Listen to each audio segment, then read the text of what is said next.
Hello बच्चों, BA तृतीय वर्ष समाजशास्त्र की क्लास में आप सबका स्वागत है। आज हम पढ़ेंगे ग्रामीण समाजशास्त्र का उद्भव और विकास।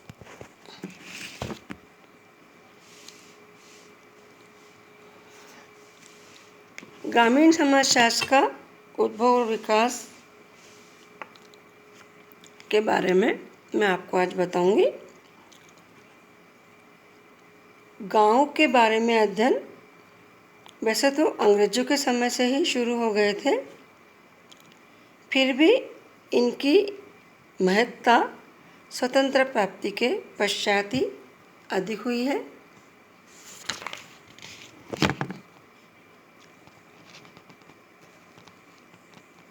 भारत में ग्रामीण समाजशास्त्र के उद्भव और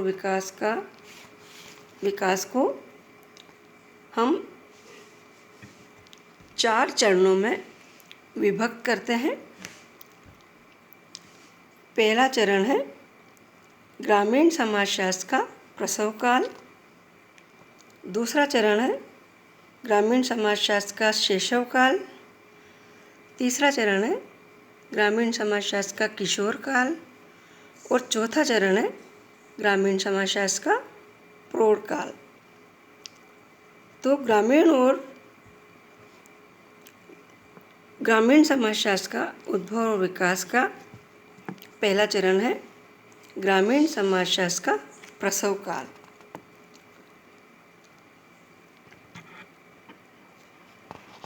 ग्रामीण समाजशास्त्र के इस प्रसव काल में सरकारी प्रयास और प्रशासकों के निजी प्रयास ऐसे थे जिनसे भारत में ग्रामीण समाजशास्त्र की विषय वस्तु और विषय क्षेत्र के बारे में एक पृष्ठभूमि तैयार हुई। इन अध्ययनों में यद्यपि वैज्ञानिक पद्धति का प्रयोग नहीं किया गया था, फिर भी इनसे जो आधारशिला विकसित हुई वो बहुत ही उल्लेखनीय है। ग्रामीण समाजशास्त्र के विकास के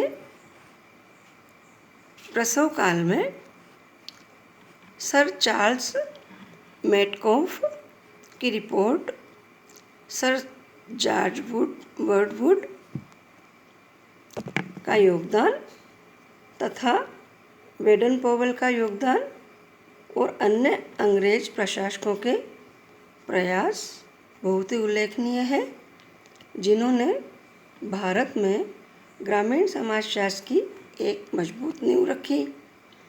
इसके अतिरिक्त फ्रांसीसी बुचानन ने 1800 में ईस्ट इंडिया कंपनी की तरफ से मद्रास, मैसूर, बिहार इत्यादि के अनेक गांवों और नगरों का सर्वेक्षण करके एक विस्तृत रिपोर्ट तैयार करी, जिसके कारण ग्रामीण समाजशास्त्र की एक आधारशिला विकसित हुई। वास्तव में कहा जाए तो इस काल में अधिकांश अध्ययन प्रशासन के उद्देश्यों की प्राप्ति के लिए ही किए गए थे। फिर नेक्स्ट है ग्रामीण समाजशास्त्र के उद्भव और विकास का नेक्स्ट चरण है ग्रामीण समाजशास्त्र का शैशव काल। भारत में ग्रामीण समाजशास्त्र के विकास के इस शैशव काल में प्रशासकों के अतिरिक्त अनेक वैज्ञानिकों, अनेक समाज सुधारकों, अनेक सामाजिक कार्यकर्ताओं ने भी ग्रामीण समाज के बारे में अब अध्ययन करना शुरू कर दिया था। इन अध्ययनों का मुख्य उद्देश्य ग्रामीण समाज की समस्याओं को समझना था, क्योंकि गांवों की अर्थव्यवस्था उस समय दिन प्रतिदिन बिगड़ती ही जा रही थी। राष्ट्रीय आंदोलन एक तरफ तो देश में उभर रहा था और बढ़ती हुई शिक्षा एवं बौद्धिक विकास के कारण अनेक विद्वान ग्रामीण समाज को समझने में रुचि लेने लग गए थे। इस काल में Herbert Risley, D Ibbetson, E B. Lucas तथा विलियम क्रूक इत्यादि विद्वानों ने गाँवों के बारे में महत्वपूर्ण अध्ययन किए। इन अध्ययनों ने प्रसव काल में जो ग्रामीण समाजशास्त्र की आधारशिला रखी गई थी उसे और भी अधिक मजबूत करने का प्रयास किया और इसको विकास क्रम को आगे बढ़ाने में सहायता मिली। फिर नेक्स्ट है ग्रामीण समाजशास्त्र के विकास का नेक्स्ट चरण है ग्रामीण समाजशास्त्र का किशोर काल। प्रथम विश्व युद्ध ने विभिन्न समाजों में अनेक परिवर्तनों की शुरुआत कर दी थी। कहने का मतलब है कि प्रथम युद्ध के बाद में अनेक समाजों में अनेक परिवर्तनों की शुरुआत हुई थी। भारतीय समाज में भी ये परिवर्तन दिखाई देने लगे थे। युद्ध के कारण भारत की अर्थव्यवस्था पूरी तरह से बिगड़ गई थी। ग्रामीण समाज पूरी तरह से अंधविश्वास व समस्याओं में ग्रसित हो गया था। इस परिस्थिति में भारतीय ग्रामीण समाज को समझने के विधिवत प्रयास प्रारंभ हुए। अनेक समाजशास्त्रियों ने आर्थिक जांच बोर्डों ने इनके विकास में महत्वपूर्ण योगदान दिया। कलकत्ता के भारतीय सांख्यिकी संस्थान तथा शांति निकेतन के आसपास के गांवों का सर्वेक्षण विश्व भारती ग्रामीण पुनर्निर्माण मंडल ने किया था।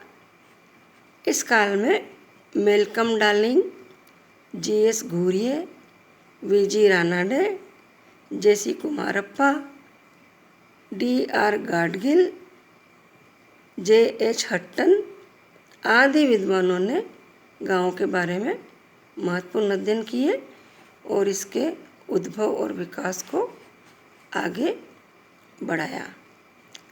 फिर ग्रामीण समाजशास्त्र के उद्भव और विकास का नेक्स्ट चरण है ग्रामीण समाजशास्त्र का प्रौढ़ काल। 1950 के बाद में भारतीय ग्रामीण समाजशास्त्र का प्रौढ़ काल प्रारंभ होता है। स्वतंत्रता की प्राप्ति के पश्चात भारतीय समाजशास्त्रियों ने और सामाजिक मानवशास्त्रियों ने सबसे अधिक रुचि गाँव के अध्ययन में ही दिखाई और ली तथा सूक्ष्म एवं व्यापक दोनों प्रकार के अध्ययन इस काल में किए गए।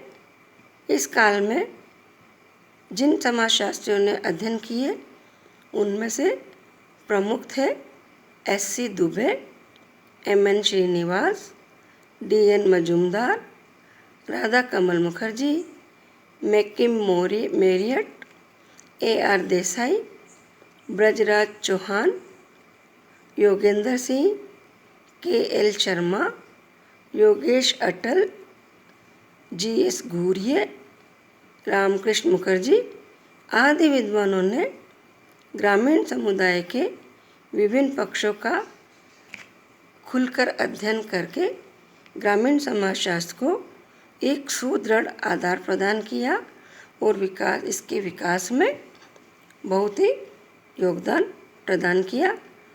भारतीय सरकार की ग्रामीण पुनर्निर्माण योजनाओं ने भी इन अध्ययनों को अधिक से अधिक प्रोत्साहित किया। तो इस प्रकार से ग्रामीण समाजशास्त्र के उद्भव और विकास को हम इन 4 चरणों में विभाजित करते हैं। ये 4 चरण आपको मैंने बताया। इसी प्रकार से भारत में ग्रामीण समाजशास्त्र का उद्भव और विकास हुआ।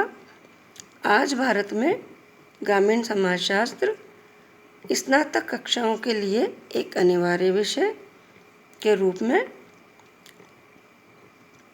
रखा गया है।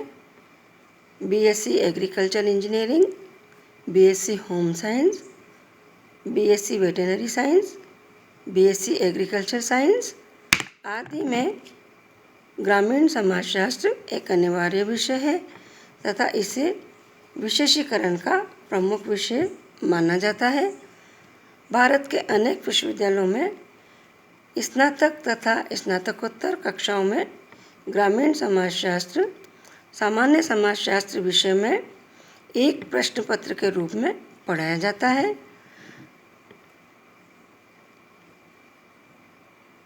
इस प्रकार से ये ग्रामीण समाजशास्त्र का उद्भव और विकास की यात्रा थी। Thank you.